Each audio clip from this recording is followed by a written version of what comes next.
Dans cette vidéo, on va voir comment créer un bouton qui va changer l'état d'une variable dans InTouch en utilisant les animations. Sur ce cercle-ci, j'ai déjà une animation qui va changer sa couleur de remplissage et maintenant, je vais ajouter un bouton. Donc ici, si je veux changer le texte à l'intérieur du bouton, je vais faire un clic droit, je vais aller dans Substitute et Substitute String et je vais l'appeler par exemple bouton 1. Maintenant, je vais vouloir mettre une animation là-dessus, donc je vais faire un double clic et je vais aller dans les Touch Push Button, dans les valeurs discrètes et je vais mettre direct pour commencer comme action. Je vais aller chercher ma variable DemoBool et ensuite je vais faire OK, OK et je vais aller en runtime. Si j'appuie sur le bouton, c'est vert et si je relâche, ça devient gris. Donc, il y a une action directe. Quand j'appuie, il est vert. Quand je relâche, il est gris. Je pourrais faire l'inverse. Donc, si j'appuie, il va être gris et si je n'appuie pas, il va être vert. Donc, par défaut, il est vert et si j'appuie, il est gris.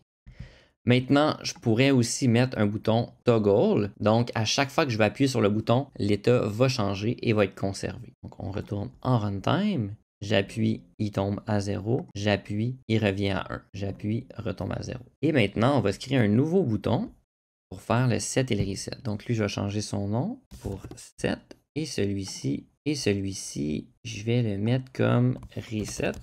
Donc, je vais aller dans l'animation du set et je vais mettre set dans les actions.